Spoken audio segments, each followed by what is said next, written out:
Hello friends, कैसे हैं आप सब। आज मैं आप लोगों को फिल्मी टंग में सुनाने जा रही हूँ आमिर खान की बहुत ही मशहूर फिल्म गजनी की स्टोरी, जो 2008 में बनी थी।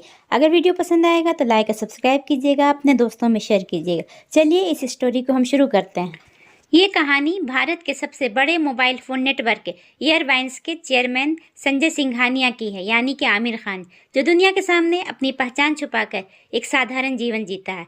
संजय एक भयानक मानसिक स्थिति, शॉर्ट टर्म मेमोरी लॉस से गुजर रहा है। वो अपनी यादों को बनाए रखने के लिए हर 15 मिनट में अपने शरीर पर टैटू और आसपास लिखे नोट्स पर निर्भर रहता है।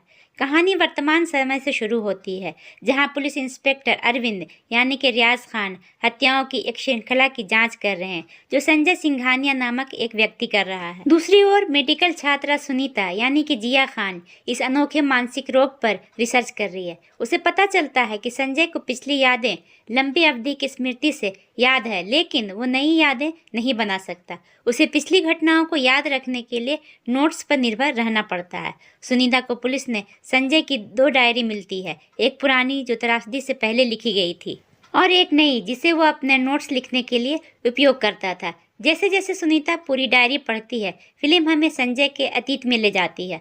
करोड़पति संजय सिंघानिया अपनी कंपनी के लिए एक बड़ा सौदा पक्का करने के बाद भारत लौटता है। वो बेहद संजीदा, गंभीर और काम के प्रति समर्पित व्यक्ति है। उस समय कल्पना शेट्टी यानी कि अन्नी से एक छोटी सी मॉडल है, जो एक मैगजीन इंटरव्यू में मजाक में और काम पाने की उम्मीद में ये झूठ बोल देती है कि वो एयरवाइस के मालिक संजय सिंघानिया की गर्लफ्रेंड है। जब संजय यह खबर पढ़ता है तो वो बहुत नाराज होता है और कल्पना को सबक सिखाने का फैसला करता है। वो अपनी महंगी कार और सुरक्षा छोड़कर सादे कपड़ों में कल्पना के छोटे से अपार्टमेंट में पहुंचता है। कल्पना गलती से संजय को सचिन नाम का एक स्ट्रगलिंग मॉडल समझ लेती है। संजय कल्पना को शर्मिंदा करने के बजाय उसकी मासूमियत, जिंदा दिली और सबसे महत्वपूर्ण उसके अत्यधिक दयालु स्वभाव को देखकर मोहित हो जाता है। संजय अपनी असली पहचान संजय सिंघानिया छुपाकर कल्पना के लिए सचिन बन जाता है। कल्पना अक्सर मजे के लिए झूठ बोलती है। एक बार वो संजय को बताती है कि वह एक अनाथालय चलाती है, जबकि वो सिर्फ बच्चों को किताबें और खिलौने देती है। संजय इन छोटे छोटे झूठों के पीछे उसकी अच्छी नीयत को समझता है। वे दोनों एक साथ में समय बिताते हैं। संजय कल्पना के साथ रहकर एक सामान्य व्यक्ति की जिंदगी जीने का अनुभव करता है। कल्पना उसे सिखाती है कि जिंदगी में पैसा ही सब कुछ नहीं है, बल्कि लोगों से जुड़ाव और खुशी ज़रूरी है। यह साधारण जीवन संजय को बहुत पसंद आता है और उसे कल्पना से सच्चा प्यार हो जाता है। कल्पना भी सचिन को प्यार करने लगती है।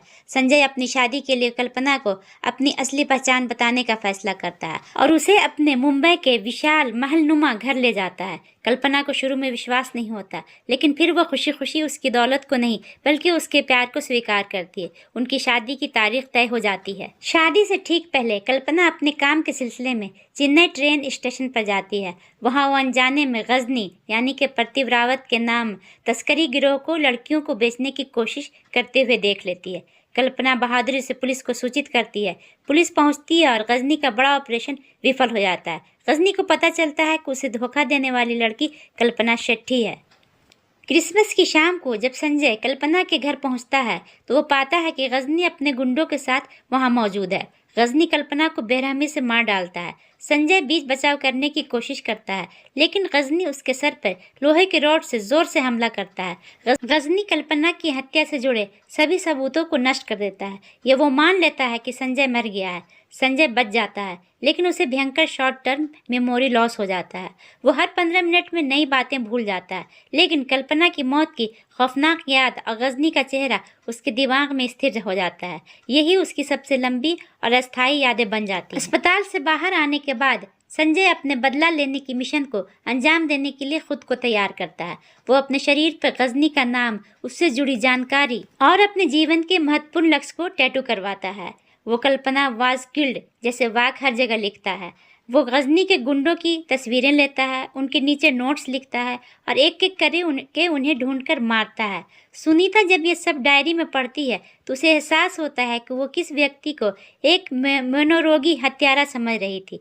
वो वास्तव में एक टूटे हुए दिल वाला प्रेमी है, जो अपने दिमागी दुश्मन से लड़ रहा है। सुनीता को पता चलता है कि संजय ने अपने नोट से और टैटू में गजनी की लोकेशन को मार्क किया है। वो गजनी को ढूंढने की कोशिश करती है ताकि वो उसे पुलिस के हवाले कर सके। गजनी को पता चलता है कि संजय जिंदा है और बदला ले रहा है। गजनी संजय को एक सुनसान गोदाम में बुलाता है। जैसे ही संजय वहां पहुंचता है, वो गजनी को मारने ही वाला होता है। उसकी 15 मिनट की मेमोरी लॉस हो जाती है। वो भूल जाता है कि वो कौन है और गजनी कौन है। गजनी इस बीमारी का फायदा उठाता है। वो संजय को धोखा देता है और इसे यकीन दिलाता है कि गजनी उसका दोस्त है। असली कातिल सुनीता है। संजय गजनी की बात पर विश्वास कर लेता है और सुनीता को मारने का फैसला करता है। जब संजय सुनीता का पीछा कर रहा होता है तो सुनीता उसे कल्पना की एक पोलराइड तस्वीर दिखाती है जिसे संजय ने कभी नहीं देखा था। इस तस्वीर को देखकर संजय के दिमाग पर जोर पड़ता है और उसे क्षणिक रूप से वो अंतिम भावदृश्य याद आता है जहां गजनी ने कल्पना को मारा था। ये क्षणिक याददाश्त उसे पूरी कहानी फिर से याद दिलाती है और वो भागकर वापस गोदाम जाता है। संजय और गजनी के बीच भयंकर और क्रूर अंतिम लड़ाई होती है। संजय अपनी शारीरिक शक्ति का उपयोग करता है। जब गजनी हारने लगता है तो वो कल्पना की हत्या को दोहराकर संजय को फिर से मानसिक रूप से तोड़ना चाहता है, लेकिन इस बार संजय अपने मिशन में सफल हो जाता है। वो गजनी को मार डालता है, अपनी प्रेमिका की मौत का बदला पूरा करता है। पुलिस पहुंचती है लेकिन बदला पूरा हो चुका होता है। संजय एक बार फिर सब कुछ भूल जाता है। वो अकेला और शांत खड़ा हो जाता है। फिल्म का समापन एक मार्मिक दृश्य के साथ होता है। संजय एक अनाथालय में बच्चे से मिलता है जहां कल्पना अक्सर जाती थी। वो बच्चे को चॉकलेट देता है, तभी उसे एक बच्ची कल्पना की दी हुई पुरानी साड़ी का टुकड़ा दिखाती है जो कल्पना ने उसे अंतिम मुलाकात में दी थी। इन कपड़ों के टुकड़ों को छूकर संजय को एक पल के लिए खुशी होती है। यह दृश्य ये दर्शाता है कि भले ही मेमोरी चली गई हो, लेकिन सच्चा प्यार और उसका प्रभाव हमेशा आत्मा में कहीं न कहीं बना रहता है। दोस्तों, वीडियो पसंद आया तो लाइक और सब्सक्राइब कीजिएगा, अपने दोस्तों में शेयर कीजिएगा। Thank you for watching.